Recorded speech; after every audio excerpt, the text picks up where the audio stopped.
Good morning students. आज हम इस्लाम धर्म में स्त्रियों की स्थिति पर चर्चा करेंगे। जिस समय इस्लाम का उदय अरब में हुआ था, वहाँ स्त्रियों की स्थिति अच्छी नहीं थी। इस्लाम के आगमन से पहले अरब के लोग परिवार में लड़की के जन्म को बुरा समझते थे। लड़की के जन्म लेते ही उसे जिंदा पृथ्वी में गाड़ दिया जाता था। स्त्रियों को नौकरानी और दास समझा जाता था। जब किसी पुरुष की जिसकी अनेक स्त्रियां होती थी मृत्यु हो जाती थी, तो उसके लड़के इन स्त्रियों को आपस में अचल संपत्ति की तरह बांट लेते थे। पैगंबर मोहम्मद साहब के उपदेशों से स्थिति में सुधार हुआ और समाज में स्त्रियों की प्रतिष्ठा बढ़ी। मोहम्मद साहब का कहना था कि पुरुष और स्त्री के बीच कोई भेदभाव नहीं रखना चाहिए। सभी की स्थिति समान है और उनके अधिकार भी समान है। मोहम्मद साहब का कहना था कि यदि किसी पुरुष के यहाँ लड़की का जन्म हो और वह उसका अनादर ना करे और अपने पुत्रों के समान उसका लालन पालन करे, तो स्वर्ग में ईश्वर उसको इनाम देगा। धार्मिक क्षेत्र में भी इस्लाम में पुरुष और स्त्रियों के बीच में कोई भेदभाव नहीं रखा गया। मोहम्मद मजहरुद्दीन सिद्दीकी ने लिखा है कि इस्लाम धार्मिक और अधार्मिक कर्तव्यों में कोई भेद नहीं रखता। सभी कर्तव्य, चाहे वे राजनीति, अर्थशास्त्र या समाज हित से संबंधित हो, वास्तव में ठीक उसी प्रकार धार्मिक कर्तव्य है जैसे नमाज पढ़ना, व्रत रखना या सामाजिक दान की व्यवस्था करना।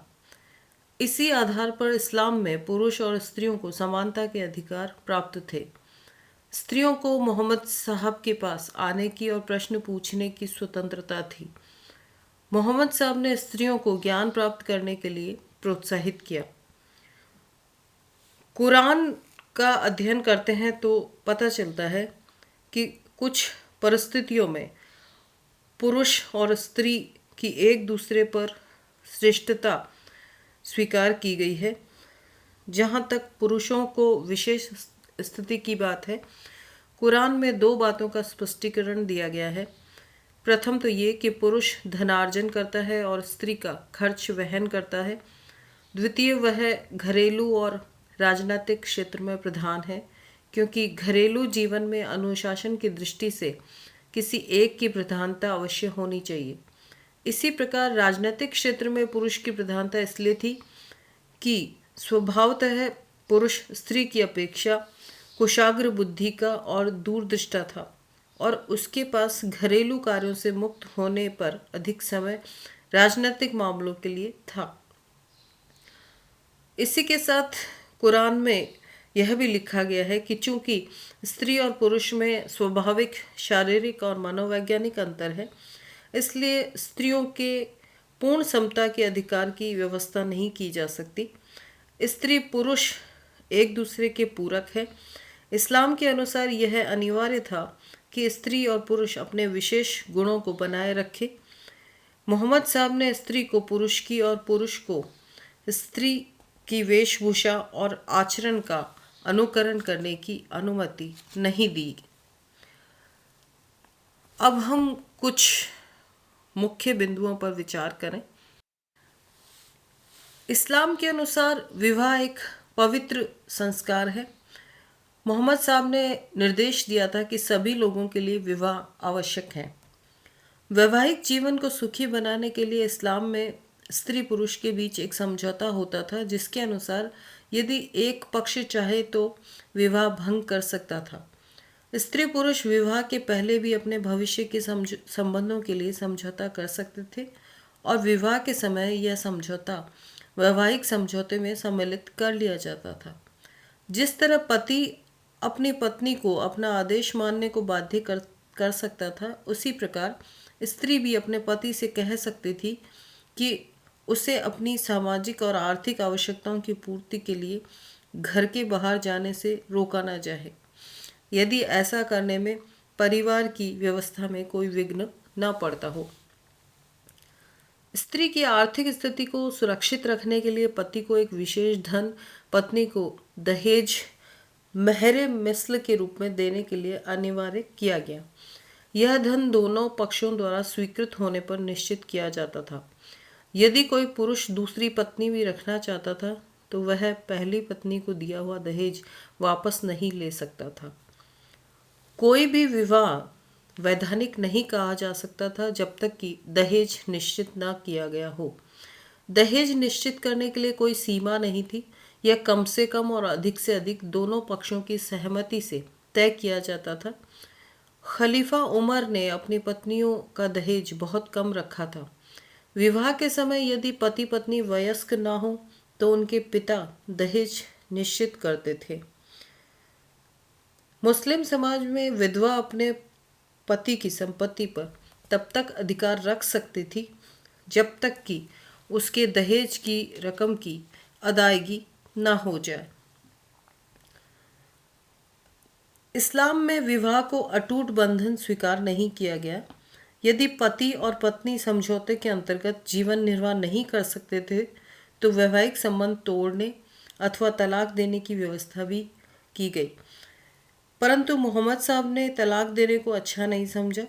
पुरुष के लिए यह अनिवार्य था कि वह तलाक देने के पहले 3 महीने के अंदर 3 बार इसकी घोषणा करे। परंतु बहुत से विधिवेत्ताओं का विचार है कि एक ही बैठक में यदि 3 बार तलाक की घोषणा कर दी जाए तो भी वह पर्याप्त होगा। पहले 2 बार के तलाक की घोषणा के समय पति और पत्नी के साथ साथ रहने की व्यवस्था थी, जिससे यदि जल्दी या आवेश में घोषणा की गई हो तो उसे वह वापस ले सके। तीसरी बार की घोषणा के बाद तलाक हो जाता था और पति पत्नी के संबंध टूट जाते थे। यदि पति तलाक के बाद में पश्चाताप करता था और अपनी पत्नी को फिर से प्राप्त करना चाहता था तो इस्लामी कानून के अंतर्गत ऐसा नहीं कर सकता था। तलाक के बाद वह अपनी पत्नी को पुनः प्राप्त कर सकता था, जबकि पत्नी का विवाह किसी अन्य पुरुष के साथ हो जाए और बाद में वह व्यक्ति तलाक दे दे। इसके बाद वह अपनी पत्नी से फिर विवाह करके उसे प्राप्त कर सकता था। यह व्यवस्था इसलिए थी कि पत्नी को तलाक देने के पहले पति अच्छी तरीके से विचार कर ले। पत्नी को पति की तरह तलाक देने का अधिकार नहीं था। यदि वह चाहे तो पति की सहमति से तलाक ले सकती थी। इसे खाला कहा जाता था। यदि पति सहमत ना हो तो वह न्यायालय के द्वारा तलाक प्राप्त कर सकती थी। मोहम्मद साहब ने उन पति और पत्नियों की निंदा की जिन्होंने बार बार तलाक लिया। मुस्लिम समाज में स्त्रियों की अपेक्षा पुरुषों को तलाक देने की अधिक स्वतंत्रता थी। स्त्रियों को तलाक के लिए अपने पुरुष वर्ग पर आश्रित रहना पड़ता था और उनकी सहमति न मिलने पर न्यायालयों में जाना पड़ता था। मुस्लिम समाज में स्त्रियों को अपने वस्त्र, आभूषण और सजावट का प्रदर्शन करने की मनाही थी। स्त्रियों को हाथ और पैर छोड़कर सारे शरीर को ढके रहना अनिवार्य था। इसे सत्र कहा जाता था। स्त्रियों को महीन कपड़े पहनने पर प्रतिबंध था। वयस्क लड़के लड़कियों को अनुमति लेकर घर में प्रवेश करना चाहिए। इस प्रकार की व्यवस्था कुरान में की गई। इसके अतिरिक्त आगंतुकों को यदि कोई वस्तु देनी हो तो पर्दे के अंदर से देनी होती थी। स्त्रियों के लिए सुगंधित तेल, इत्र आदि का प्रयोग वर्जित था। स्त्रियों को कारखाने में काम करने पर प्रतिबंध था। राष्ट्रीय संकट के समय अस्थायी रूप से स्त्रियों से सैनिक कार्य लिया जा सकता था। मदिरा का सेवन स्त्रियों के लिए निषिद्ध था, परंतु संकट काल में यदि मदिरा के प्रयोग से किसी की जान बचाई जा सकती थी तो इसके अस्थायी प्रयोग के लिए अनुमति दी जाती थी।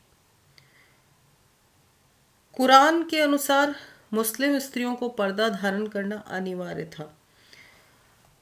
कुरान में चेहरे पर पर्दा या नकाब और शरीर पर बुर्का या इसके लिए जिल्बाब शब्द का प्रयोग मिलता है। इसे धारण करने का उल्लेख है। इसके विषय में मोहम्मद जहरुद्दीन सिद्दीकी ने विचार व्यक्त किया है कि अरब में उस समय स्त्रियों के पास अधिक वस्त्र नहीं थे। कभी कभी वे एक वस्त्र को फाड़कर शरीर के दूसरे भाग को ढकती थी। इसलिए यह व्यवस्था की गई कि बुर्के के द्वारा यह स्थिति समाप्त हो जाएगी और गरीबी ढक जाएगी, परंतु अधिकांश इतिहासकार इस बात से सहमत नहीं हैं, क्योंकि वर्तमान समय में भी अनेक संभ्रांत घरों की महिलाएं भी बुर्का धारण करती है, जबकि इसकी कोई आवश्यकता महसूस नहीं होती। मोहम्मद साहब का निर्देश था कि युवा होने पर हाथ और चेहरे को छोड़कर शरीर के किसी भी भाग पर पुरुष की दृष्टि नहीं पड़नी चाहिए, चाहे वह व्यक्ति कितना ही निकट संबंधी क्यों न हो। एक प्रमुख विधिवेत्ता इमाम मलिक के अनुसार हाथ और चेहरे को छोड़कर स्त्री का संपूर्ण शरीर सत्र में सम्मिलित है, अर्थात उसे पूरी तरह ढका रहना चाहिए। दूसरे विधिवेत्ता इमाम शफी ने भी इसका समर्थन किया है। इस्लाम में पुरुषों और स्त्रियों को सार्वजनिक स्थानों पर घुल मिलकर रहने की अनुमति नहीं दी गई है। यहाँ तक कि मस्जिदों में नमाज पढ़ने के लिए भी स्त्रियों के लिए अलग से पंक्ति होती थी।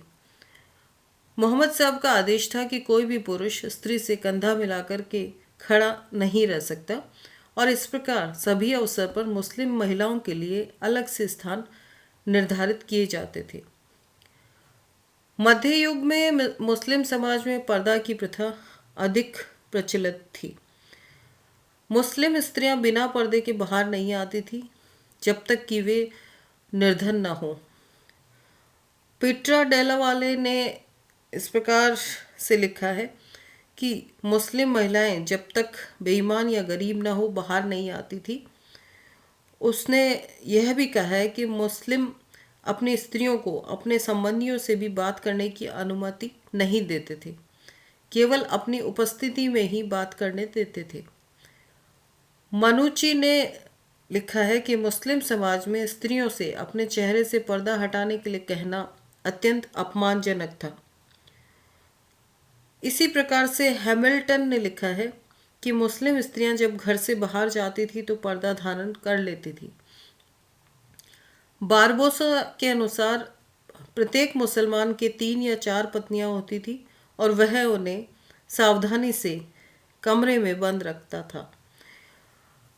बदायूनी ने लिखा है कि यदि नवयुवती बिना पर्दे के गलियों बाजारों में घूमती हुई दिखाई देती थी तो उसे अत्यंत निंदनीय दृष्टि से देखा जाता था। इस्लाम में पुरुष को एक से अधिक विवाह करने की अनुमति दी गई। भारत के बाहर मुस्लिम स्त्रियों की संख्या कम थी, इसलिए वहाँ साधारण मुसलमानों का हरम भारत में रहने वाले मुसलमानों की अपेक्षा बहुत अधिक नहीं था। सल्तनत काल में केवल नासिरुद्दीन महमूद को छोड़कर सभी सुल्तानों की एक से अधिक पत्नियां थीं। साधारणतः मुसलमान सोचते थे कि वे एक साथ 4 पत्नियां रख सकते थे और इस स्थिति में तलाक देकर परिवर्तन किया जा सकता था। विद्वानों का ऐसा विचार है कि इस्लाम के प्रसार के लिए अनेक युद्ध हुए थे जिसमें अनेक लोगों की जानें गई थी और पुरुषों की जनसंख्या कम हो गई थी। इस स्थिति में सुधार लाने की दृष्टि से मोहम्मद साहब ने बहुविवाह की अनुमति दी थी। मध्यकाल में अकबर पहला शासक था जिसने इस प्रकार व्यवस्था में सुधार लाने का प्रयास किया। अकबर के अनुसार एक पुरुष के लिए एक स्त्री पर्याप्त थी। जिस समय दरबार में एक पत्नी के रखने पर बल दिया जा रहा था, तब मिर्जा अजीज ने कहा कि 4 पत्नियां तो कम से कम रखी जानी चाहिए। उसने इस प्रकार से तर्क प्रस्तुत किया कि एक पुरुष को एक पत्नी भारत की रखनी चाहिए, एक खुरासान की होनी चाहिए, एक ईरान की होनी चाहिए और एक ट्रांस आक्सियाना की होनी चाहिए, और चौथी पत्नी तीनों को कोड़े लगाकर नियंत्रित कर सके और घर में शांति स्थापित कर सके। इस्लाम में बहुविवाह को पूर्णतया रोकने में सफलता नहीं मिली परंतु कानून के द्वारा इस प्रथा को सीमित रखने का प्रयास किया गया।